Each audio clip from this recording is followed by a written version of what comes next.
Hey, what's up guys? Welcome back. Now that we've looked at who the threat actors are and some of their motives, now let's start looking at some of the attacks that they might start using against us. This section of the course is all about malware, just one of the many tools available in the threat actors arsenal. The word malware actually comes from a combination of two words, malicious software, meaning any software that has been created to do harm. It can steal your personal information, your money, and your data. It can even spy on you through your devices. It can do all of this plus much more. So, what is the reason for malware? Attackers will use malware for a number of different reasons. For example, malware could be used to gain initial access to a system, to steal information, perform additional tasks in their ongoing attacks. It could hold your data for ransom and demand a payment, or it could be used for the absolute destruction of a system altogether. Now let's take a look at how systems can become infected with malware.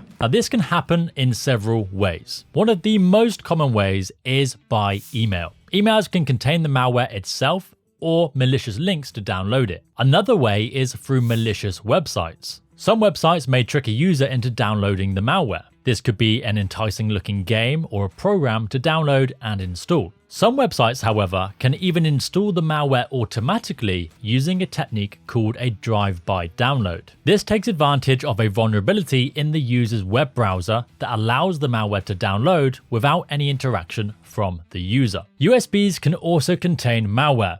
This is why you should never plug in a USB device that you do not 100% trust. Attackers that already have access to a system may download additional malware as part of their wider attack. Now, these are just some of the most common methods. There are many more, and new methods are always being developed. Now let's talk about the different malware types. You may be familiar with the term virus. Virus is often used instead of the word malware. However, a computer virus is just one type of computer malware. In fact, there are many types of malware, each with their own characteristics. These include viruses, worms, trojans, spyware, adware, rats, ransomware, rootkits, logic bombs, and the list goes on. To make things even more interesting, different types of malware are often used together. For example, a Trojan is a piece of malware that is disguised as a legitimate looking program. Now, once that Trojan has been installed,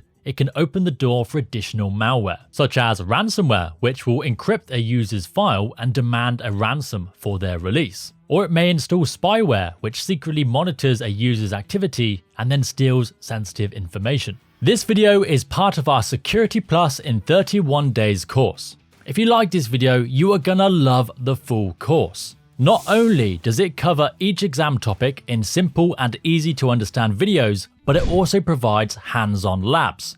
These labs guide you through practical tasks like creating Trojans, cracking passwords, and sending your own phishing emails, giving you real-world experience and making your studies that much more engaging and effective. It doesn't stop there though. You also get a copy of our Security Plus in 31 Days ebook, which follows the course and covers each topic. You'll also get access to helpful downloads to support your learning, a private community where you can connect with fellow learners, and exclusive discounts. It really is the complete package to guide you through your Security Plus journey. Check it out in the description below. This is just a small glimpse into the world of malware. In the upcoming videos, we're going to cover each of these in more detail, including some real-world examples. If you like this video, don't forget to give it a thumbs up, leave a comment, and subscribe. The support from you guys really helps this channel grow. Other than that, thank you for watching.